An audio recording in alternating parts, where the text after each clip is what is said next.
Alright, so if you're anybody that ever wants to make anything, you should take inspiration from the best designer and engineer that we have, nature. When it comes to solar power, aerodynamics, energy efficiency, air conditioning, that's a little controversial, we'll get to that later, medicine, and the list goes on. Nature does everything better than we do, because it's been playing the game for a whole lot longer. So, energy is the currency of the natural world. For plants and animals, they've evolved for millions of years to optimize their use of this resource. So when nature spends its energy, it's doing it for a good reason. So a lot of the time, humans just observe these phenomena in nature and then apply it to problems that we have. Let me ask you this. If there were no flying animals, how long, if ever, would it have taken humans to invent airplanes? We call this practice biomimicry. I've kind of come across two different branches of it. There's one where we directly hippity-hoppity, this is now my property. And then the other one is where we see something already happening and we just scale it up. So there were two criticisms with the last video I put out, which I appreciate. One of them, the lighting was pretty awful, and it really was. And the second one is that my bed wasn't made. So look at me now.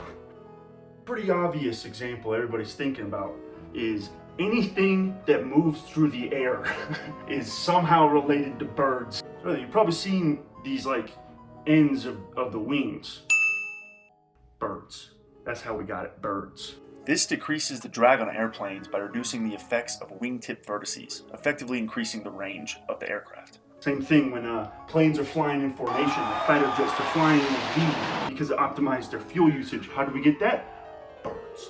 A Japanese bullet train was modeled after the Kingfisher. These trains were so fast, they actually created a sonic boom when they entered tunnels, so they used the shape of a Kingfisher to minimize that problem. Even the shape of fighter jets. Some could argue that it's the nerds up in electrical engineering that are doing some calculations to optimize the radar pattern to minimize that. But it's pretty easy, so we just throw that one in there.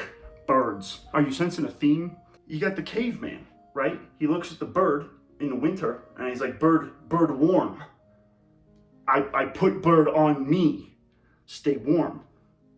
So for the longest time, people were thinking that termite mounds had their own sort of regulated air conditioning.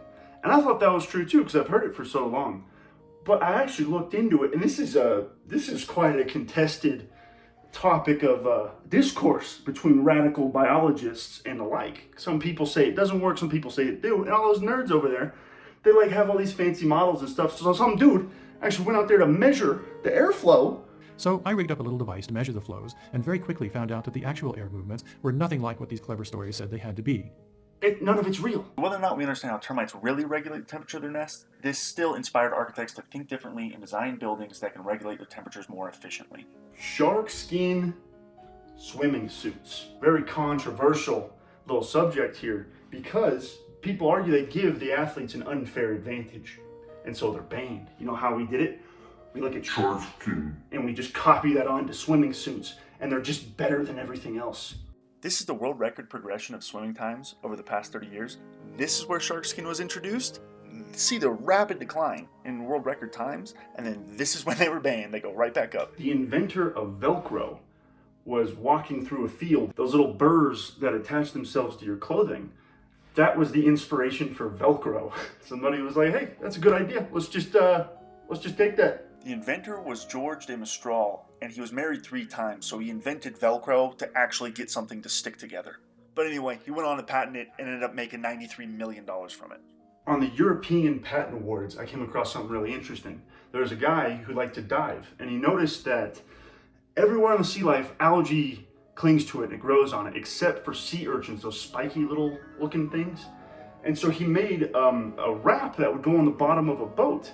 And it seems to be really effective so far. He actually got it patented, and I wish him nothing but the best. So, if you're somebody that wants to make something, go for a walk in the woods. It's like this quote from Albert Einstein. Look deep into nature, and then you will understand everything better. Which, I was looking through some other quotes, and I found one. Art is anything you can get away with. So I made this thing. I don't know if that's allowed. So that's all, folks. Thank you so much for watching. Go take a walk in nature and go make some stuff. Anyway, I hope you have a wonderful day.